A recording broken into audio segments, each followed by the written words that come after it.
Hey, hello, everybody. This is Purge, bringing you guys a replay commentary. How are you doing? Went to ESL New York this weekend. Have a couple days. Not a lot to make videos, but something else coming up, which you'll see mention of in a bit. All right. Yeah, doing a Shadow Shaman game. This is a game that I played. This is the last Dota game I played, and it was right before I left ESL New York, and made me appreciate Shadow Shaman again.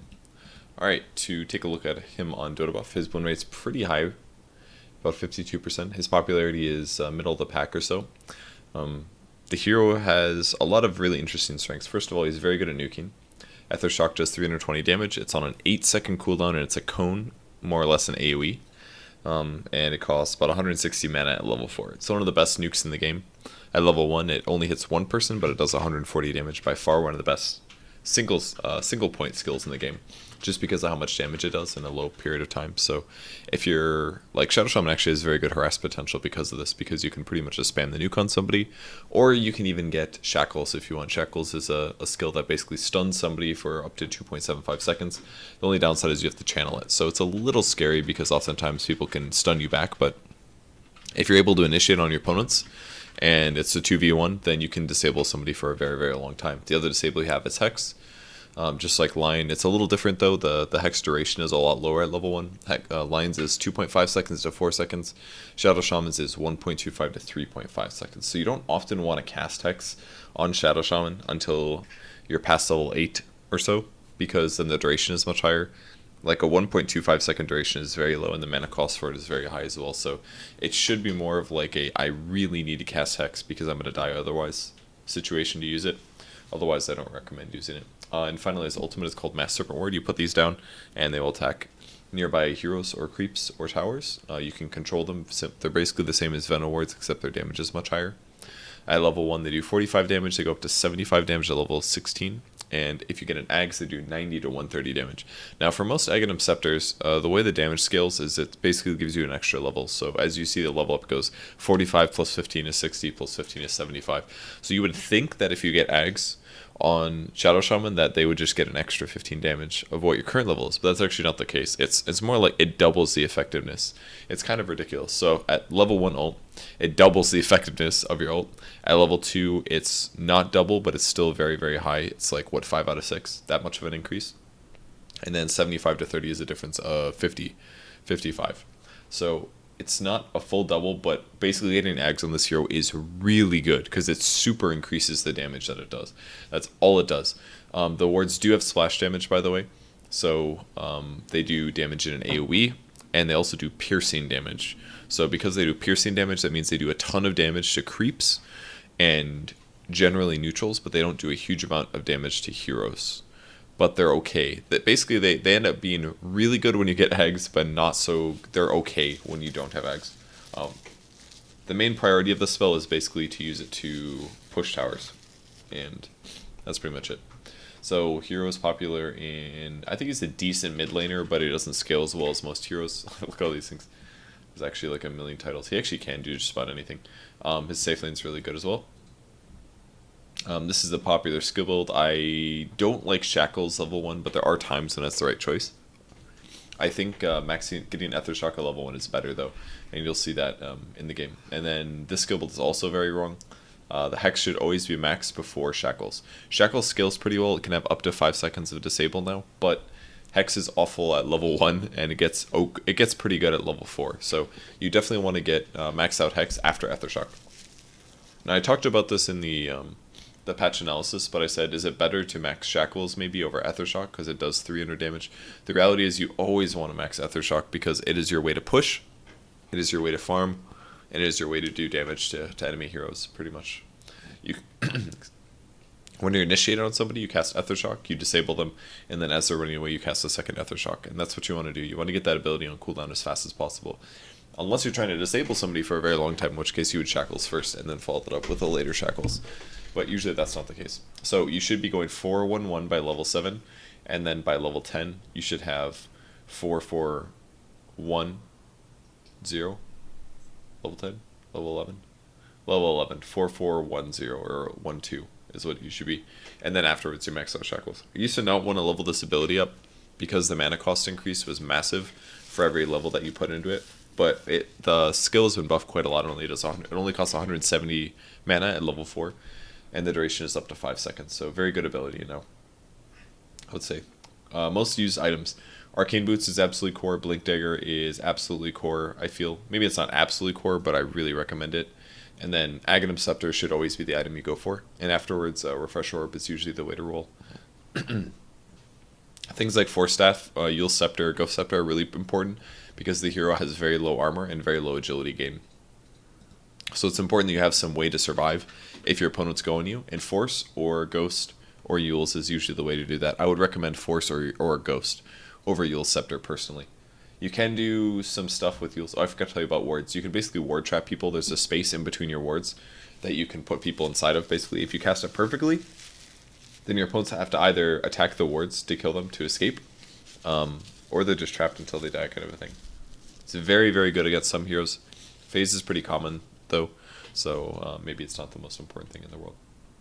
Alright, here's a good against heroes that are good at escaping, basically. These are really, really mediocre advantages, but good against Anti-Mage, Ursa, Lifestealer. Basically heroes that want to be attacking and you can disable for long periods of time. You could also argue the heroes on here want the game to continue. Because Shadow Shaman is pretty good at pushing due to his ult. And here's your bad against heroes that basically get on top of you or can stop you from casting. Sniper makes a lot of sense. Your range of Hex and Shackles are pretty short. So if Sniper is far away, he can very easily kill you. And these other heroes can deal with him. You can't deal with a Meepo very easily because you've got so many Meepos to deal with. And you don't have AoE disables. Bristleback. A lot of these heroes make sense, really. Good int gain, bad strength gain, bad agility gain. Really bad movement speed at 285, but your base damage is really high. So that is Shadow Shaman. Let's hop into the game. Wait. Uncheck. In-game. Okay. Alright, let's start the game. So this is a game that I played with Aosin. I think we were duo queuing. I'm scared to use that slider because the game's been crashing a lot. Oh god, I just shook the whole computer. He got a Weaver, and I don't remember if I randomed or not, but we did a dual offlane, and we were the highest MMRs for our team by far, I believe. Did I random? Okay, looks like I randomed. I think Shadow Shaman's not good in a dual offlane. There's much better heroes. You basically want somebody that is safe, preferably high survivability, has good range, has good catch, is really strong at level 1. All reasons that you would put support in the dual offlane. Shadow Shaman doesn't really work for that because his armor is low, his survivability is low, his movement speed is awful, one of the worst in the game at 285. So there's not a lot of advantage that you get from him being in a dual offlane. But if you guys are better than your opponents, it doesn't matter. You can kind of do whatever you want. But that's kind of what it takes. You just have to play better than your opponents do. Undying Shadow Shaman is actually a very good dual lane. I figured that one out in Doto 1. Because basically Undying hits really hard early game with Decay. So you just kind of do Shackles and Decay, and Undying will kill somebody. Shadow Shaman plus Ursa is fantastic as well. Your disables are really high. So Ursa gets like 5 or 6 hits in on somebody, and almost every hero will die at that point. There's a lot of places that Shadow Shaman is actually not bad in the meta right now. The only downside is basically that his ultimate is not very good at... Like, Shadow Shaman is weak at team fighting, pretty much. Yeah, he's weak at team fighting in most cases, compared to a lot of other supports, so I think that's why he's not picked in the pro scene. Let's speed this up a little bit. But there are some very good things about Shadow Shaman, but he's definitely a little limited in quite a few ways, so... Alright, so first things first. I got a lot of support things here. I got sentries. It's so nice to random. I love randoming. If I didn't random, I probably would have gone, especially if I'm dual offlaning, I think I probably would have gone just lots of regen rather than this mix of like tangos plus regen. You could maybe criticize that I only had one tango, but I kind of like having the +4 stats at the start, which I can easily turn into a wand if I need to make space. And it also makes my hero a lot stronger at level 1. Again, my armor is still very low, but my damage is very good at 54 average, and my HP is 625, which is quite high. My mana pool is also pretty good at 325, because your starting mana pool is decent, but not amazing. Your starting int's actually not bad, 21. Shadow Shaman actually has decent HP early game, but the amount of damage you take from right clicks is just very severe. So I put an observer ward down that would show us where our opponents were. I mean, maybe I should have done that because of I should have maybe blocked because there's a lich and he's gonna be able to pull his wave back a lot. But with that ward there, it gives vision of our opponents.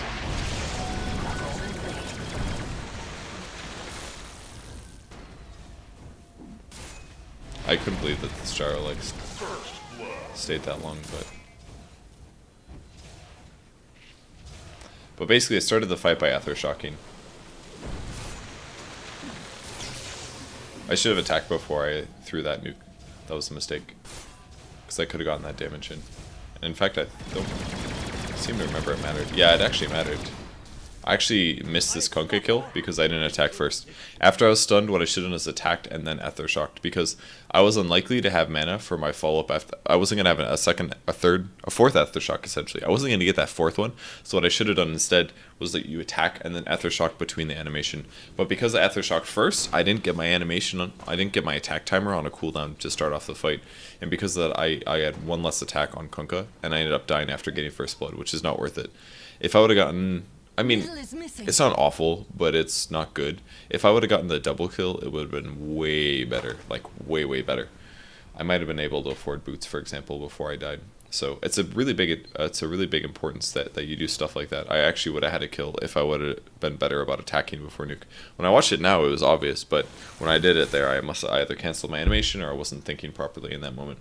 So when you're doing dual aggressive lanes, it's really important to have vision over your opponents. And the heroes, and it's also very important to go on the heroes that are easy to kill. Like right now, we could run out and maybe harass the lich, but what's more valuable is if he approaches around the tower and then we get a chance to kill him there. Especially, oh god, my camera's way off, sorry. Especially with a weaver. Where's my mouse? There it is. Especially with a weaver, it's important to wait until they get out of position, because weaver is strong because of the fact that people will... Like, Weaver has full movement speed, and he can always chase people down. That's the value of that hero. Therefore, it's really important that we engage in a place where we have a lot of time and space to chase somebody. Like, right now, this looks really good. As long as they didn't have a sentry. Okay, it looks like they do have a sentry. We can see it on the map, but that's kind of scary. I maybe should have saved my nuke for the lich instead, because he's definitely the easier hero to kill. I did not do a very good job of getting last hits here. But I did get some solo experience, which is kind of nice. It's another good thing about the dual offlane. If somebody has to go back and heal, and the creep wave is in a good place, then it's fine. I should have probably... Oh no, it's still level 1 Aftershock there. Messed up a little bit. I nuked before I leveled up, so I could have done an extra 60 damage to him. I almost got a creep and 2 last hits here. Ooh, I should have shackled. I don't know why I didn't. I actually could have gotten a solo kill. I messed it up really bad. Should have shackled him right there. He ran forward onto creeps. I thought I played this lane chase so well, but I really didn't. Anyways, with the sentry, I think I used the final sentry to eat that one. I shouldn't. Oh, this is alright. I think I did this part okay.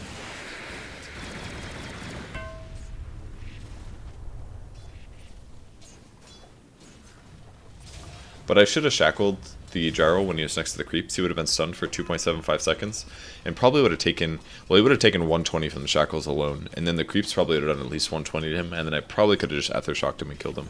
So that was a pretty huge mistake. I should have like 3 kills already this game, and I honestly thought I played that well. But watching it now, it's like I made a lot of very, very clear mistakes. A lot of clear mistakes. Really nice that we have a Basilius in lane, because it helps out with my very low armor. Also about a Mango in the early laning stage. I kind of like Mango on Shadow Shaman because his nuke damage is so high and his mana pool is decent but not amazing. It's a pretty easy kill here. We knew that he was there because we had the ward, so that ward got us the kill.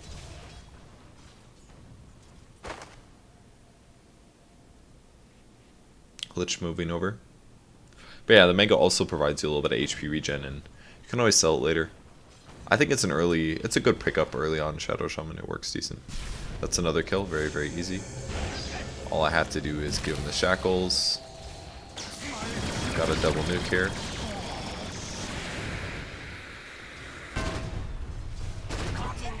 I probably should have mangoed there, honestly. If I would have wanded, I could have gotten either a shackle or a hex off, and Steven wouldn't have died. I really didn't play this lane well at all. I felt like I did, but I really did not.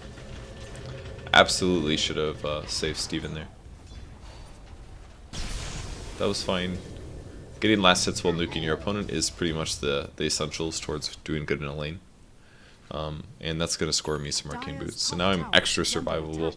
Well, it's not really survivability, I guess, it's more nuke power, but by having that it also gives you advantage.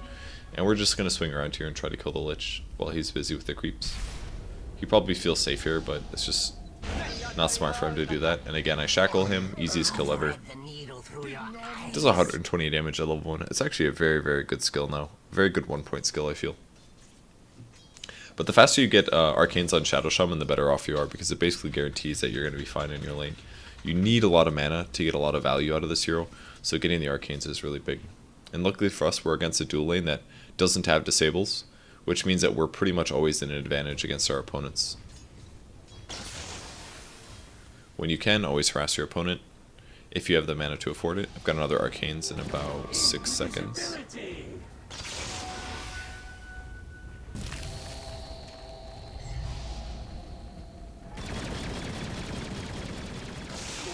And another Aethershock, easy kill. So I'm going to eat my mango here so that I can drop my wards instantly. I should have dropped my arcanes before I did that, the mango that is. Steven asked me to drop my arcanes, and I dropped them, and he mangoed me, and I should have done the same thing. Because I could have gotten way more mana, like at least 50 more mana out of it. I tanked the tower a lot here, but I felt pretty comfortable doing this because it's a stupidly early tower, basically. At 6 minutes, your opponents can't really TP to lanes as much. It's not very safe to do it, basically. I'm just going to TP back here because people are calling the mid was missing. But we had a very good laning stage, but I should have had more kills. Again, I messed up a couple. I should have had that Kunkka kill. I should have saved Steven that one time when I could have popped my mango and disabled or popped my wand and disabled the gyro. That's not even losing a lot by using that mana. But I definitely could have done that better. So that's our safe lane. It's Undying Luna.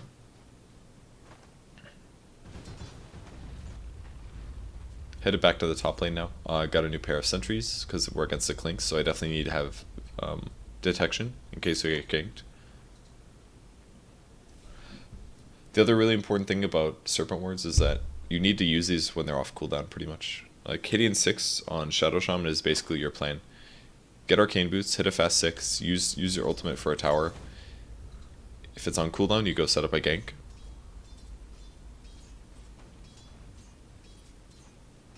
We're waiting to see if the gyro would come back and farm this. I think he might be at the small camp, but I'm not sure. Yeah, he's over at the medium camp, it looks like. So I put a sentry down just to check for observer wards because it seemed like he backed off at about the same time. That looks like a kill to me. I'm surprised I wasn't moving at it faster.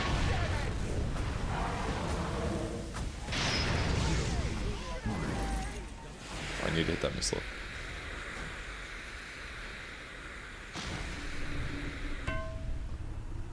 I messed that up a little bit.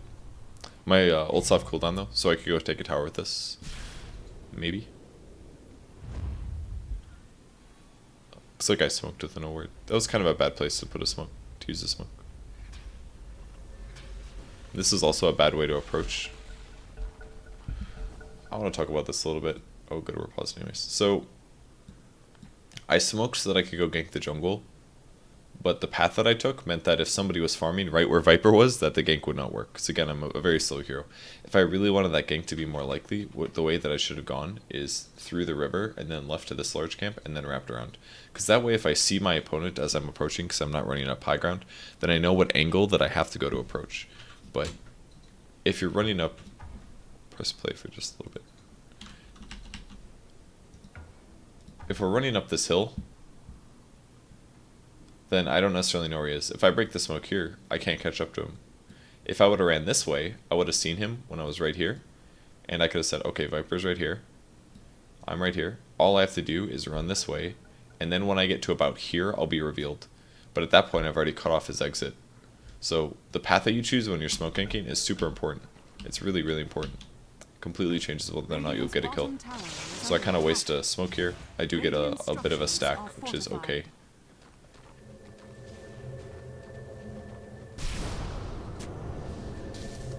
And then I instantly TP'd basically because neither of them had stuns.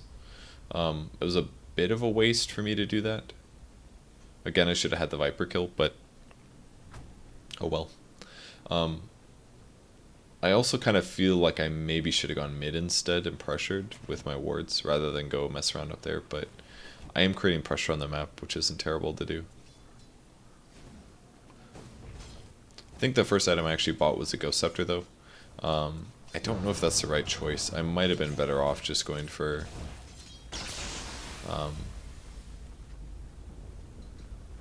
the fast blink.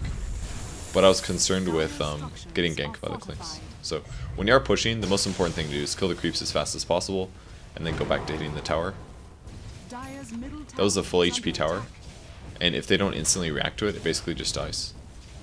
So the power of Shadow Shaman basically. We don't get the last hit, which is kind of bad, but I'm using my ultimate basically to get objectives, kill tier 1s, and transition out of that.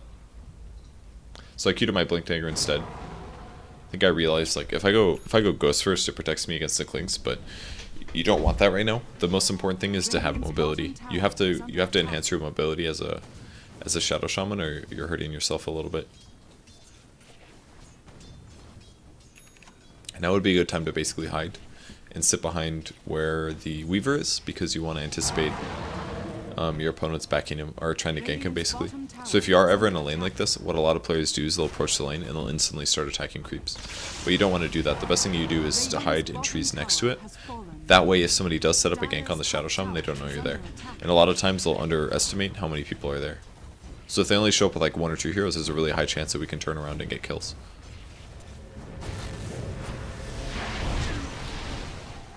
Don't like the pathing I chose.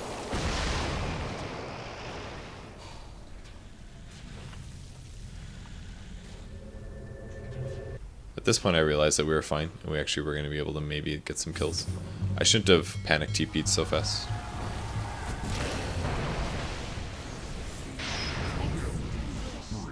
And then we kind of just got wrecked, and I was like, you know what, I should have just TP'd anyways.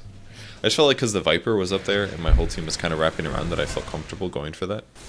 But it ended up not being good at all. Anyways, I was able to shift over and get Blink Dagger anyways, so. And now I think I tried to see. I thought I was going to go fishing for kills, but it didn't end up doing anything. Anyways, my mistake was that I ran down to go help out the Lina as soon as it started. What I should have done was ran back and left probably, because as soon as I ran south, I put myself out of position against the Viper. As soon as you get within range of a Viper, he basically puts you in a fight or die situation, because I could disable him, but I'm never going to get away from him really because the slows are so strong. So that was kind of scary to deal with. I went to go kill this ward here since I was ranged. Dire's bottom tower is under attack.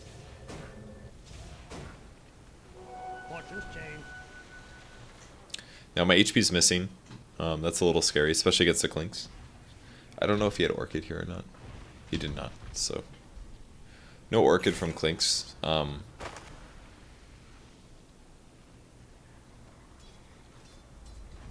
If I react fast enough, he's much less of a threat though. If he starts attacking me or something, I should be able to blink away.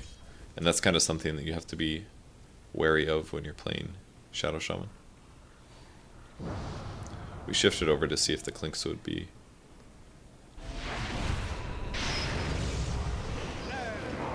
Coming back. We got the kill. That was pretty good. So that's basically what you do when you're playing Shadow Shaman. If somebody's out of position like that, you blink, you instantly hex, because again it's an instant cast time. You cast your nuke while the hex is going on, maybe attack a few times, and then you shackles them. Against BKB carries or heroes that go invis and stuff like that, usually it's much better just to shackles before the hex runs out pretty much. That's more or less what I did as well. I feel like I maybe should have gone bottom instead and pushed that out. I'm not quite getting a super amount done on the map. I have a lot of kills and assists and stuff like that, but I could have done better. And my ultimate's been off cooldown for a little bit here, and I feel like I really could have taken a tower with that. So now I get some support items, much needed. Dust sentries, observer wards, all that good stuff. And don't be afraid to farm lanes as well when you're playing support Shadow Shaman. Like, there's nothing wrong with killing a creep wave like that.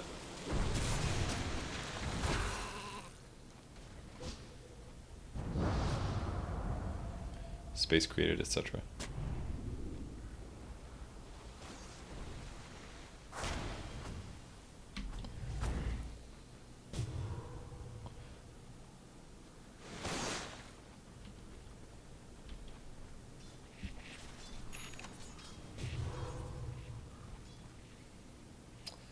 So this is a different approach that you can take basically to check toward the jungle. Again, I still haven't really gotten back to heal since I've been low in HP, but it's not that big of a deal. If you got nothing going on, just kill a couple creep camps. I think I did these camps because at this point I finally decided, I was like, you know, I should probably just go back and heal. So I'll spend my mana killing neutral camps to farm a little bit, and then I'll go back. That's usually what you should do on the way home to healing. Oh, he mangoed me here. This is really, I was like, he really shouldn't have. I was like, I was going to go back. Dire's bottom tower is under attack. Because now I wasted all my mana killing 2 neutral camps, and instead I could have spent it on something else.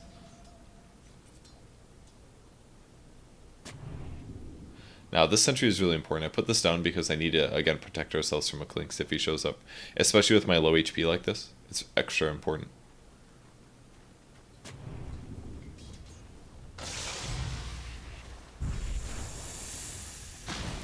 Ward's down again. Sit back and pressure. I felt like they really should have defended here.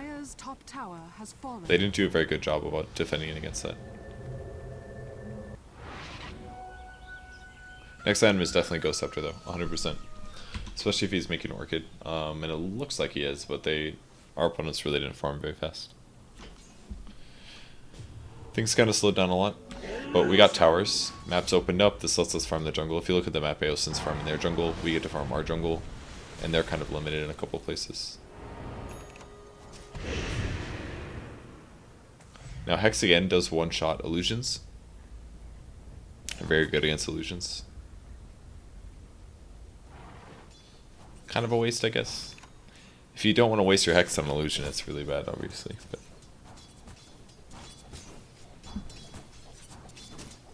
I was quite sure that was an illusion. Unfortunately, he moved his dude, so I didn't hit the creeps as well. That was a little annoying, but again, if nothing's going on, just go push a lane. Like, you actually should have a lot of last hits as a Shadow Shaman, even as a support, unless you're like really losing. This guy's attack pattern is really. I was just like, this guy's like actually not even trying to get last hits. But you should. Your goal is basically push lanes out, take towers, and occasionally ganking.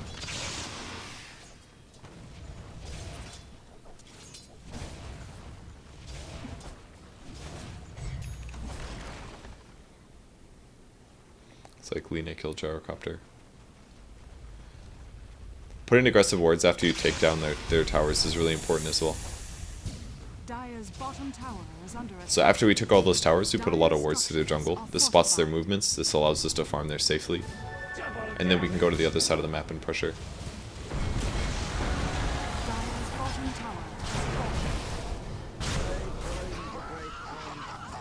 So I ended up dying there, but it's not that big of a deal because we did get the tower.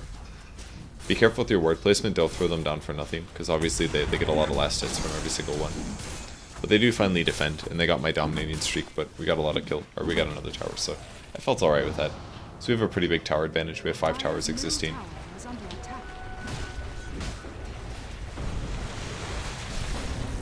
Kind of just lost their towers over. They didn't even glyph that. They should have. I don't know why they didn't.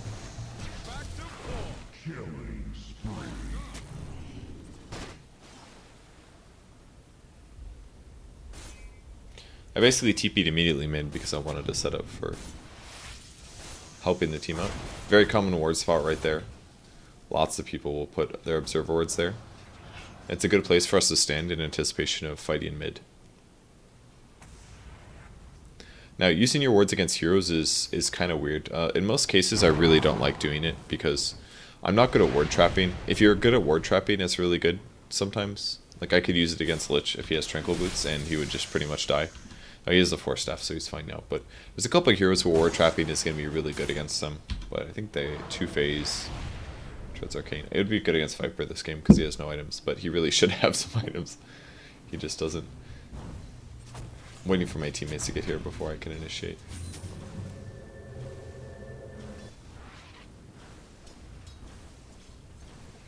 Except our Lina just showed over there. That was stupid. Dire's structures are fortified.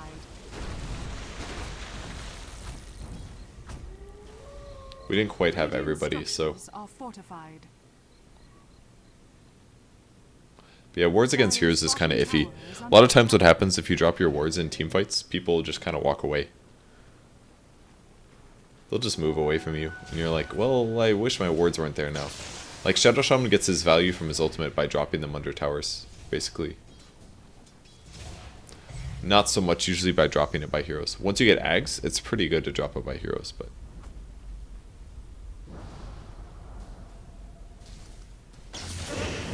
I really should have hexed that guy.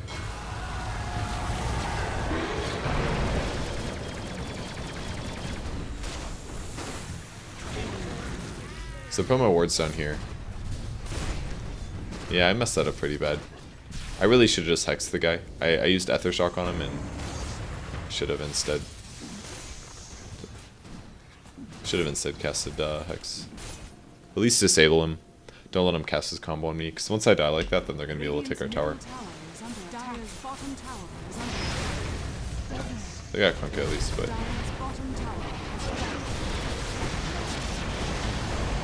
my other teammates were kind of stupid. What's Steven have at this point? Deso Yasha, pretty good.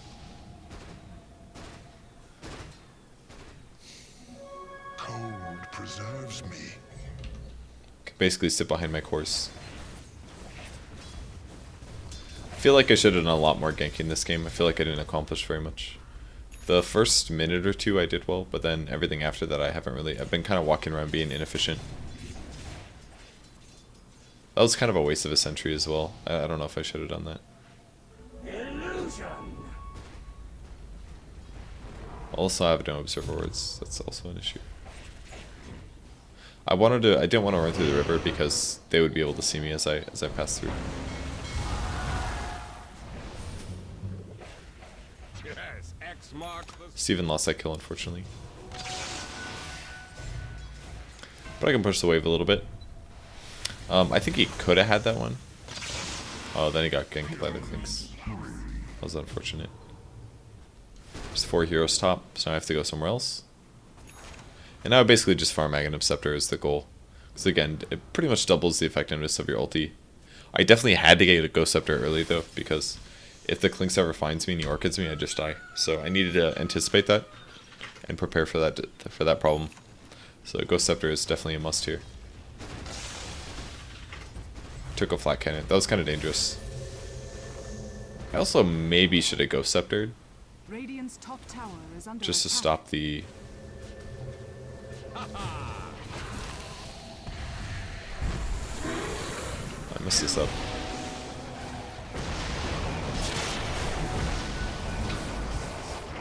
We basically dropped all of our shit and they just walked away. It's kind of what happened. I think I should have blinked. First of all, I got corrosive skin because I attacked the Viper. I should have just blink hexed, and then afterwards.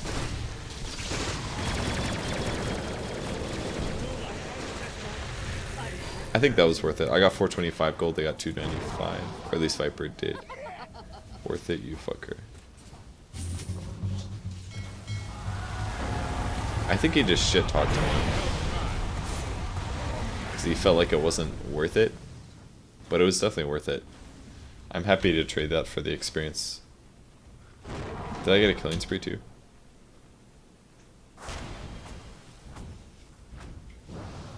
No, I don't think so. Because he got the kill after I died. Somehow. Yeah, he got like poison damage kill on me. Dire's bottom tower is under attack. I really should have played this game a lot better, but it was alright. So at this point, push lanes, farm, get ganks off. I really didn't do that much ganking. But again, pushing lanes like this is good.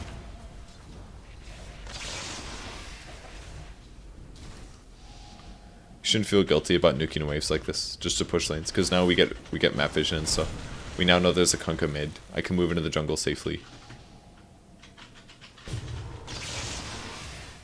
Gets me farm. Again, pressuring mid.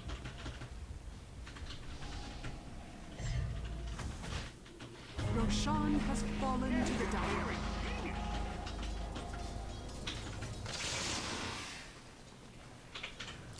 Now and this also gives me opportunities to just use my ultimate.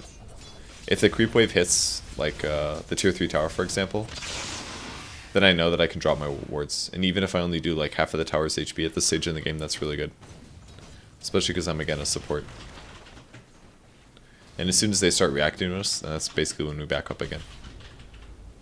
They react to us, we go somewhere else. That's at least if a team 5-mans a lot, and their team really 5-manned a lot this game, I felt. Maybe we played a little too scared, but I don't think we could actually see the clinks on the map. That looked like a replay bug. We probably ran together, like our team really ran together too much here. I don't quite know why we were running together so often. This is very weird.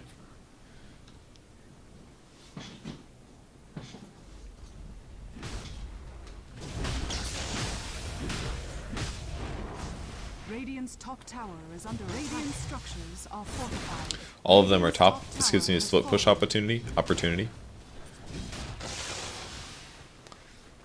Radiant's top We're tower is under maybe attack. as strong as them in a team fight, but I didn't have a whole lot of faith in my chorus. So I felt like it would be better just to go split push. So I opted to split push instead. I don't like his use of a tombstone there. I think that was a waste, but Radiant's top tower has fallen. so we got them to TP back. They did get the tier 2 tower, which is a little scary, but he actually got a big kill out of them. Yeah, I was pretty dead here. So we end up dying. We lost 3. I opted to go on the Viper because I thought I could kill him, and I could have without the Lich. But his Chain Frost does do a mini stun, and it interrupted my channeling, so that was kind of bad. I think we did a lot of damage to the tower, but like that was too many people to die. And the Luna also died in the jungle to like Clinks or something, so I would say that wasn't worth it. Clinks kills the Weaver. Game's looking kind of scary right here. Oops. Radiant's middle tower is under attack. On the bright side, I've almost got Aghs though, and this basically transitions your Shadow Shaman in all games pretty much. Pretty much every game you play Shadow Shaman, you're like, I'm going to rat them. And that's what you do with your hero. It's all about pushing lanes. Go to a creep wave, nuke with Ether Shock, get the last hits, back off. Or do it again, push up farther. Guy is super good looking. Radiant's middle tower is under attack.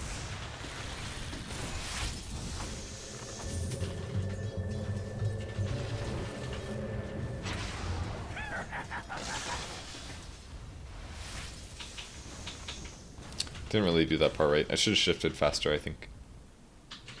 This point I was like, hey, we should have Observer Wards, so I bought them. Drop my magic wand. Shadow Shaman definitely has some mana problems. I felt like there was a hero on the cliff. I saw him this time. Oh, this is bad. Oh yeah, that was all my fault. I like really messed up that team fight. Alright, let's watch again. I came forward to nuke their creep wave, and then I got X marks the spot. I was gonna blink.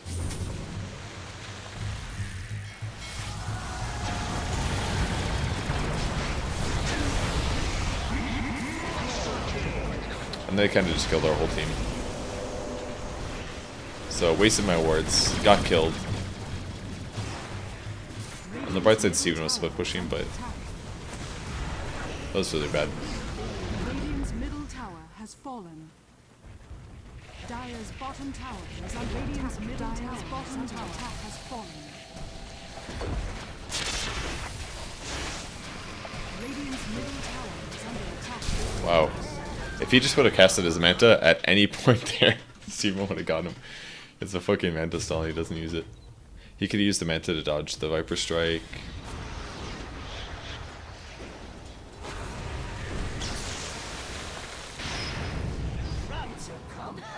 Yeah, Steven messed that up really bad. He should have had the Viper kill and the range tracks.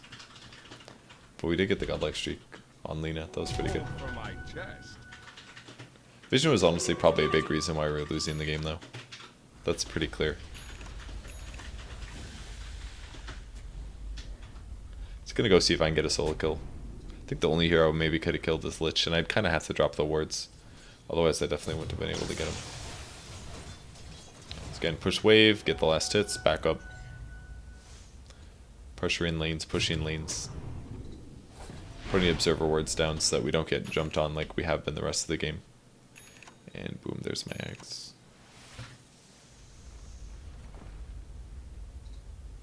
This was annoying.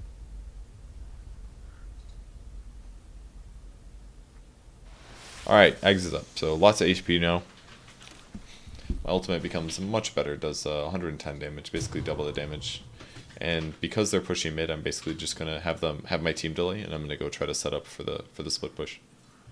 Again, this is a very, very normal thing to do when you're on Shadow Shaman. Team fighting is good, but your team fighting is not amazing compared to a lot of other heroes. So it's better if my team just pushes out the wave using like Lena, stuff like that. And Steven's on the bot side pushing, which is really good of him.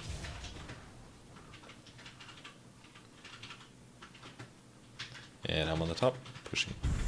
I probably should have put my wards a little bit closer to the racks. In most cases that's better to do because after it kills the tower it will be hitting the barracks, but as you can see it does a ton of damage.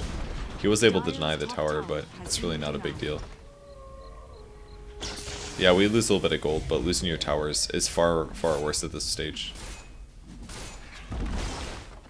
Dire's top barracks has fallen. I gave him the question mark because I got his range barracks, which is actually really big. I pretty much showed up to the lane, I casted my ultimate, and I walked away to farm. And I got a range barracks, and we got a tower kill.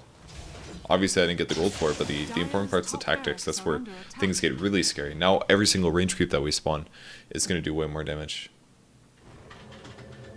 Back to get mana, because there's really no good way to fill up your mana pool entirely. Shadow Shaman just burns through mana super rapidly, so going back to base occasionally is really important. And we've almost got the range barracks on the bottom as well. And again, it's not everything to get a range barracks, but it really makes things dangerous. If the wave ever pushes, they always have to send somebody back because it's just going to mean a barracks dies. So the game basically gets very hard for them at this point, despite the fact that we're losing heavily in terms of kills. Again, I should have played a lot better at to get to this stage, but... And now I'm headed to the bot lane basically because that's going to be the next best place to get a Rax. Find where they are, go the other places, and push them out. I'll shift to the top lane now. Push the wave. Attempt to plant wards, make them cry. Grab all the last hits while you're pushing. You know, the Clinks did a really poor job of stopping split push, I feel. We figured they were Roshin here. Came to the top lane.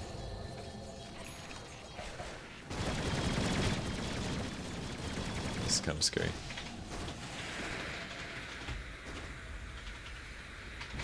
I vaguely remember this.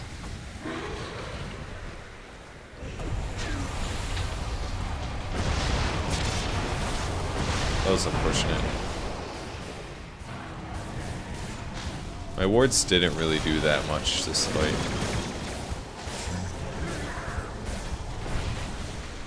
Didn't really have a lot of opportunities to go back in there, so...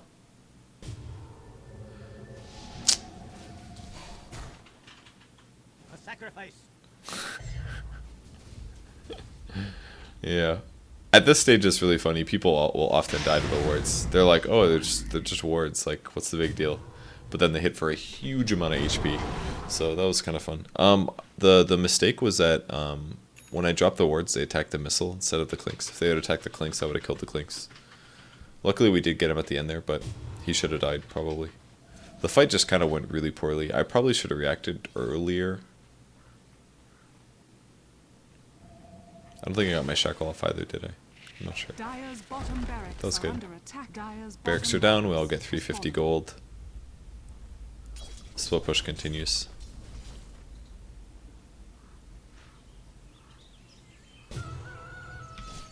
About 40 seconds.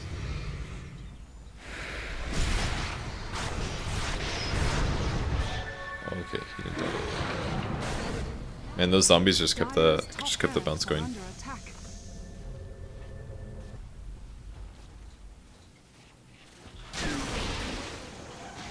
I should have blinked forward to get oh wait, he had Aegis. I put myself in a really bad spot here. But I was able to TP out. Chasing after the Lich was fine there. I just didn't expect more people to show up, but I should have anticipated that because it was a long team fight, so people are gonna do the same thing that I was doing, just basically reacting to the map. But again, they didn't have very good disables, so that was okay. I also didn't know there was a homing missile on me. And I took damage. I was like, what the heck? It was a lot of damage too. So again, move to the top lane, get the push going. It's a gem on the Lich.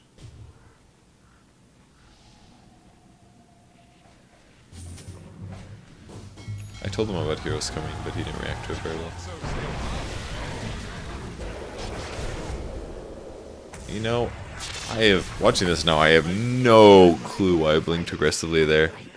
That wasn't good in any way. That was awfully confusing to me. I thought maybe I could save him, and then I reacted late as well, I think. So we're both dead for like 40 seconds. I had to buy back basically, yeah, there's no way around it. I've got all the items I need, to be honest, like it's not a big deal if my items kind of stop here. Radiant's top tower is under attack. That guy was way out of position, so. Got boated.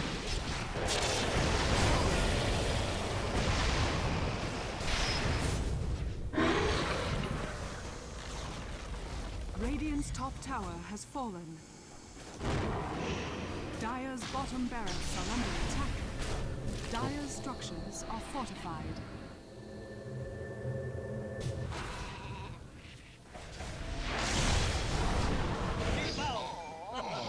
That's good.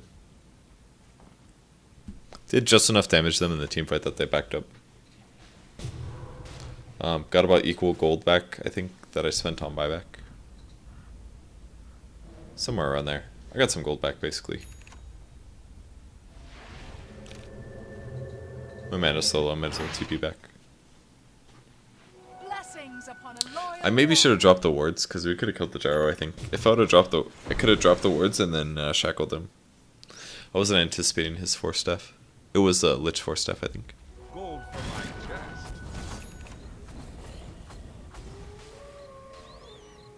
invisibility.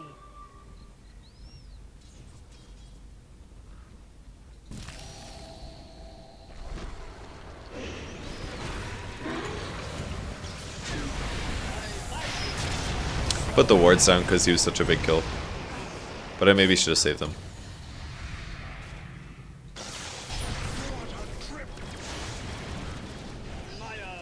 Oh god, I messed that up.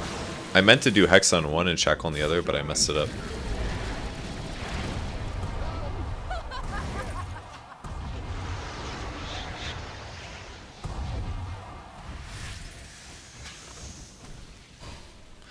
I really shouldn't have attacked him there. That was awfully confusing. Oh man, like I did that, I was like, what the hell? Just wanted to pull these back a little bit so I could get the last hits.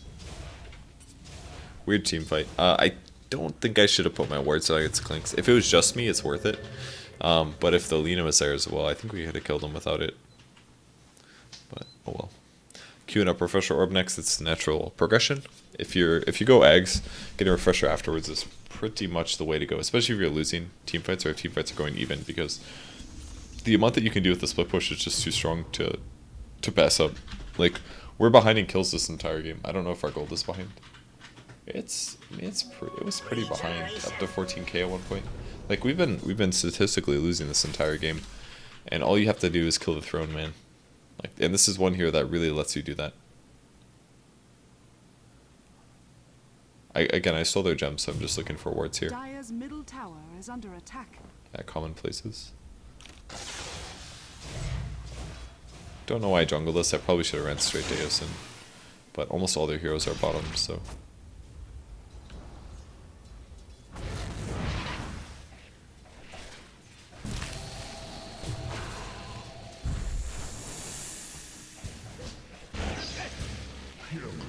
I don't know if that was worth my ultimate, but we did get a kill. I think my idea was like we can kill a hero for a long time, and we got him for 80 seconds. That's pretty good. But my ultimate cooldown is actually longer than that by about 30 seconds, so it's probably not worth it. But again, we're losing, so any kill that we get is really big. We also should have killed him faster. I was a little bit late in my cast, but this is before they changed the hitboxes, so I was either clicking awfully or the hitboxes were fixed. I'm not quite sure which. Money to burn. Back to top lane, split push. Just 1 or 2 nukes is fine.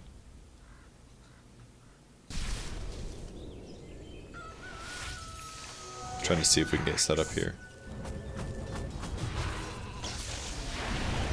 So his team basically ditches him, no surprise. And we get a free kill top. That's pretty big.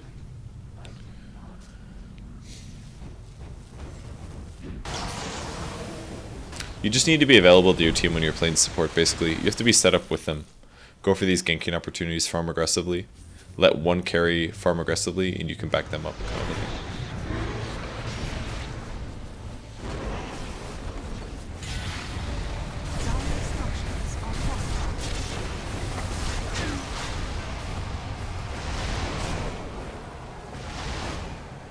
If you guys are wondering why I didn't go, and it's basically like... I kind of could have gone in, but I just was going to die in there. Again, Shadow Shaman's teamfight is just not that amazing. It's alright, but it's not amazing.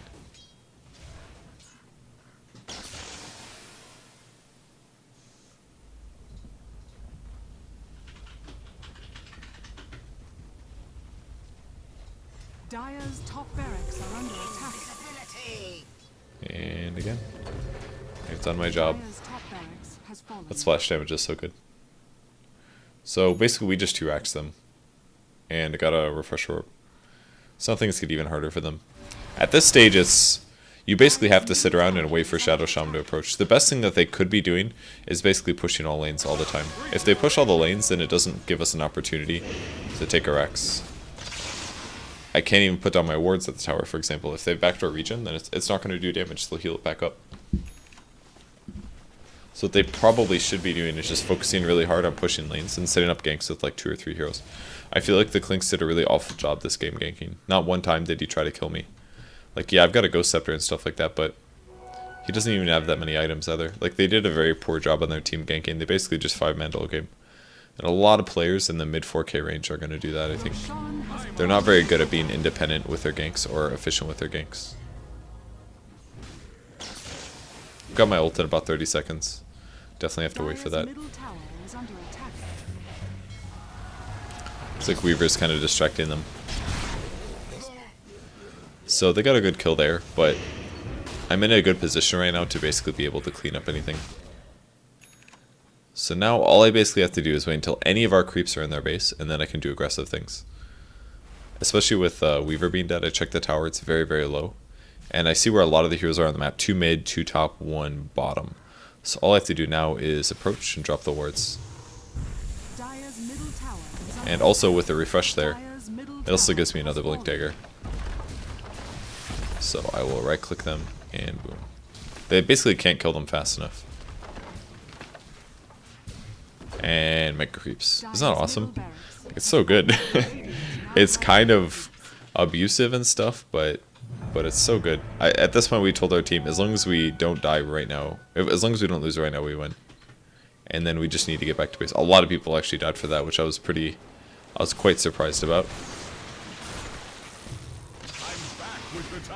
I did not realize that guy had an Aegis.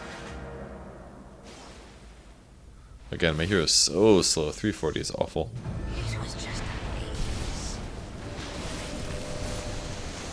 Dire's middle tower is under attack. Radiant Radiant structures are fortified. Oh, this is bad. Radiant's middle tower is under attack. I maybe could have lived there, but I had to blink right after the X ended. Middle tower has fallen. That's kind of hard to predict.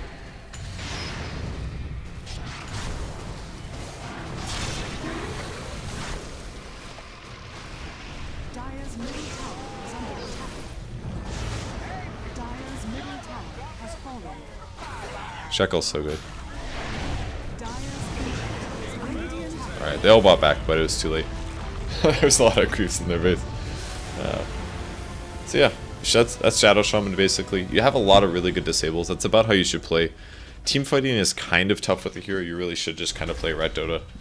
Pressure out lanes, push lanes, drop your ult on towers and stuff. Like, our team played kind of awful. Like, our Luna and our Undying played really bad, but our Luna played alright. He farmed relatively fast, but the Luna and the Undying team fought really poorly, and almost all their heroes are positive, but there was like almost nothing they could do. And we could have won that game even harder. If I would have had a couple laning improvements in lane, I would have killed like 3 more heroes or something like that, even sometimes solo. So I missed a lot of opportunities, and I should have taken those, and it would have given us a bigger advantage, and we wouldn't have had to play Rat. We could have played more team fights straight. Just win team fights kind of stuff. But they had a really good team fight, honestly. Konko, Gyrocopter, Viper, Lich. Like, that's really hard to deal with, plus Clinks on top of that. They had much better team fight than us, despite us having an Undying and a Luna.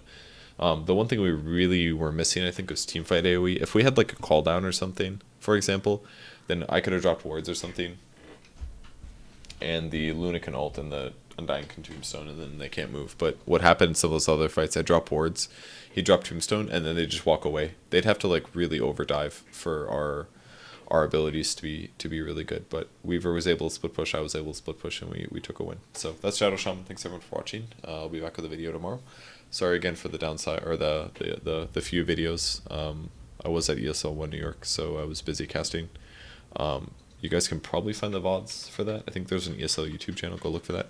Other than that, thanks for watching. I'll see you guys later. Bye.